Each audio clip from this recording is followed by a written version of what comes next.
Chers serviteurs et servants de l'Éternel, salut. Moi, c'est Baron Bala. C'est un réel plaisir pour moi de venir à vous au travers de ce moyen de technologie, vous parler de ce projet, cette grande conférence que le Seigneur a placée sur notre cœur pour son corps, pour l'Église et pour ce temps particulièrement. Je voudrais dire merci au Seigneur pour cette opportunité, mais aussi dire un grand merci au pasteur Mbambi Israël, mon pasteur et mon père spirituel, qui m'ouvre les portes vers vous pour pouvoir vous adresser sur la pertinence de cette conférence dite de la Reformation. Je voudrais aussi dire merci à chacun de vous pour avoir pris votre temps de pouvoir m'écouter et partager ces brefs moments ensemble avec vous. De quoi s'agit-il? Le 31 octobre 2017 va marquer un événement important dans l'histoire de l'Église. Il s'agit bien du 500e anniversaire de la Réformation protestante qui a eu lieu, qui a commencé, a été déclenché par un moine catholique du nom de Martin Luther, qui n'est pas à confondre avec Martin Luther King, qui lui est un personnage du XXe siècle.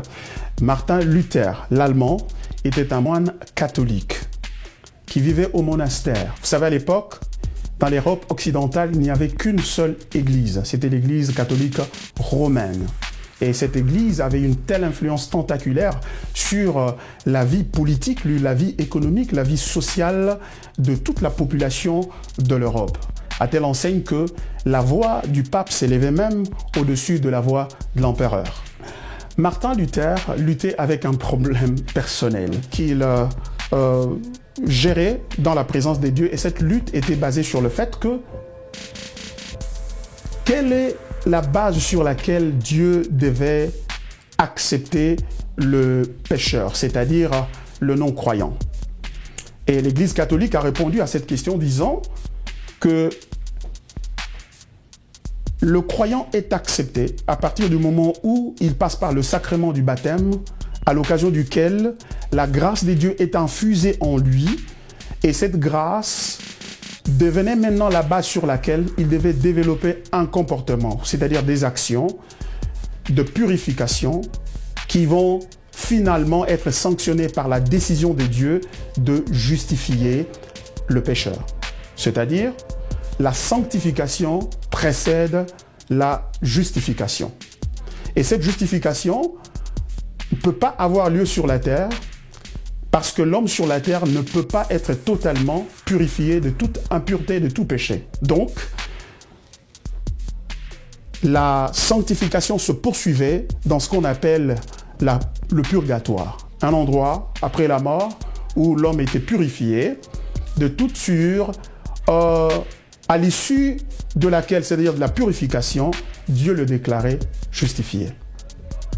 Alors, Martin Luther, en lisant les Écritures, précisément dans Romains chapitre 1er, versets 16 à 17, la Bible dit, et c'est l'apôtre Paul qui parle ici, il dit « Je n'ai point honte de l'Évangile, car c'est la puissance de Dieu pour le salut de quiconque croit, pour le juif premièrement, et ensuite pour le grec. Car au travers de lui, la justice de Dieu a été manifestée. La justice, par la foi, selon qu'il est écrit que le juste vivra par la foi. » Et lorsque Martin Luther a médité ce texte, Dieu lui a ouvert les yeux et finalement, il a eu l'impression qu'il a redécouvert l'Évangile. L'Évangile qui était là depuis toutes ces années, depuis que l'apôtre Paul l'avait écrit. Et c'est que le pécheur est justifié par la foi uniquement. Et ce qui implique que la justification précède la sanctification. Dieu nous justifie et alors nous vaquons à la sanctification comme étant le fruit de cet acte divin de justification basé sur l'œuvre que Christ a accomplie à la croix et donc confirmée par sa résurrection. Et c'est à cause de cette découverte-là finalement que Martin Luther va, le 31 octobre 1517, il va écrire sur un bout de papier, sur un long papier qu'il va afficher sur le portail de la cathédrale de Wittenberg, et invitant les autres serviteurs, les autres prêtres et l'Église, les autorités ecclésiastiques à un débat sur les indulgences. Vous savez, les indulgences étaient, une sorte de certificat que l'Église décernait et que l'Église délivrait aux croyants pour achat.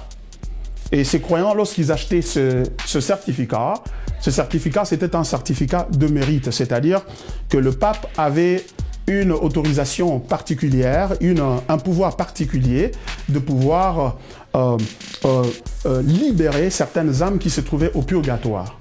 Et les vivants achetaient le certificat pour le compte de leurs morts qui se trouveraient dans le purgatoire. De telle sorte que lorsque vous achetez ce certificat, le mort qui est dans le purgatoire en train d'être purifié, il va voir son séjour au purgatoire écourté et va être transféré directement au ciel.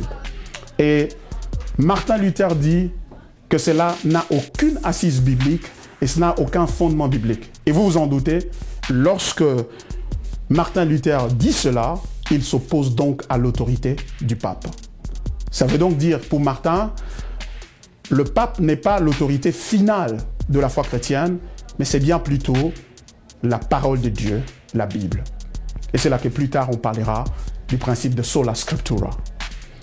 Voilà, il y a beaucoup de choses à dire là-dessus. Ceci nous donne un seul aperçu de ce qui s'est passé. Et avec cette sorte de défi qu'il avait lancé à l'Église, il va se suivre des événements qui vont conduire à la scission de l'Église et qui va donner naissance à l'Église protestante telle qu'on la connaît aujourd'hui. Bon, aujourd'hui, elle est vraiment démembrée, nous devons l'avouer. Nous tous qui nous appelons protestants, qui nous appelons baptistes, luthériens, méthodistes, qui nous appelons Église indépendante, Église de réveil, pentecôtiste, Assemblée des dieux, et que sais-je encore, nous tirons tous notre origine de cet événement cataclysmique qui a eu lieu dans l'histoire de l'Église, ce jour-là, déclenché par Martin Luther.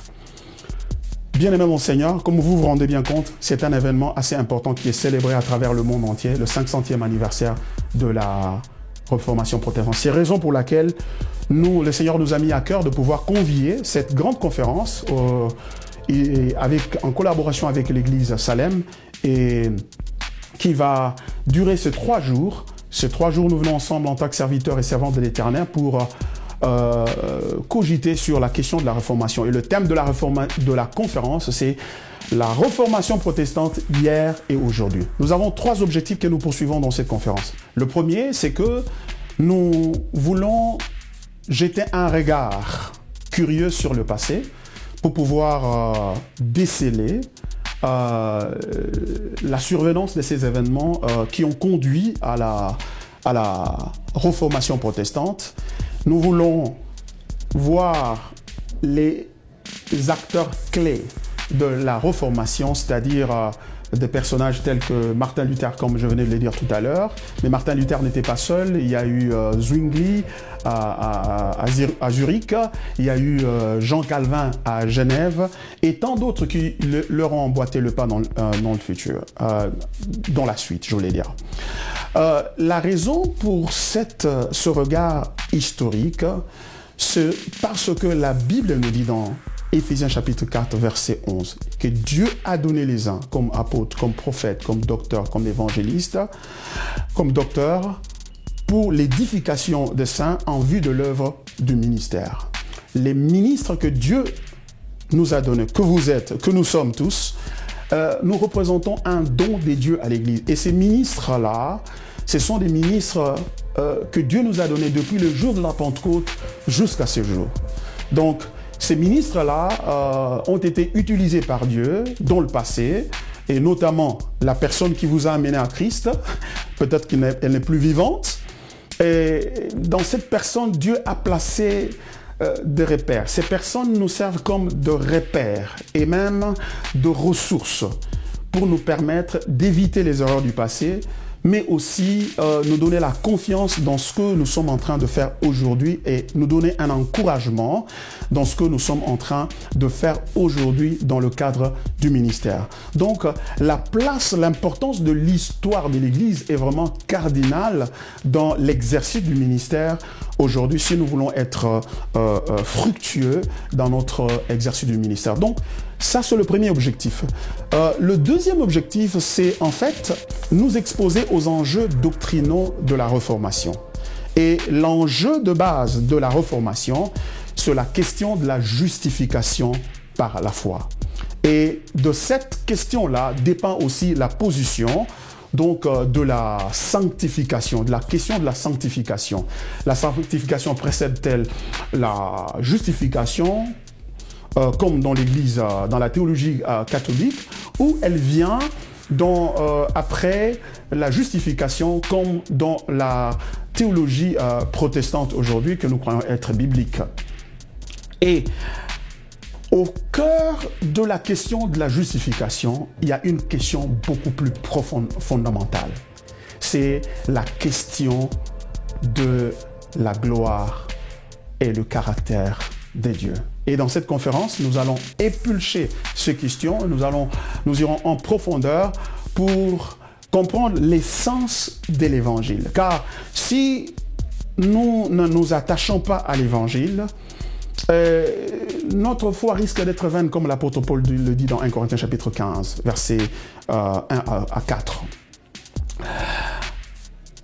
C'est important donc de visiter ces questions doctrinaux, parce que ce que nous croyons, c'est que les dérives comportementales qui s'observent aujourd'hui dans les chefs des serviteurs de Dieu et des servantes de l'Éternel, dans notre pays, en Afrique et partout ailleurs dans le monde, tirent leur origine dans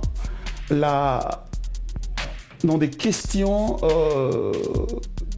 doctrinales auxquelles ils font attention, c'est-à-dire qu'ils constituent le centre de leur foi. Pourquoi? Parce que Christ a dit, comme il a dit, si nous restons attachés à lui, nous porterons du fruit. Et on connaîtra les vrais serviteurs, les vrais prophètes à leurs fruits. Donc, si nous avons l'Évangile et qu'il en résulte des dérives comportementales qui s'observent aujourd'hui, donc il y a question de se poser la question si nous avons cru au même Évangile. L'apôtre Paul a suscité cette question en son temps, lorsque vous lisez son épître aux Galates, et Martin Luther s'est appuyé beaucoup sur cette épître-là, autant que les autres réformateurs. Le troisième objectif qui va nous préoccuper dans cette conférence, c'est en fait répondre à une question fondamentale que l'histoire nous pose aujourd'hui. C'est-à-dire, y a-t-il besoin de la réformation aujourd'hui? Dans votre vie personnelle, dans votre ministère, dans votre Église et dans l'Église de façon globale aujourd'hui. Et ce, au regard de la multiplicité de doctrines qui se prêchent aujourd'hui dans l'Église.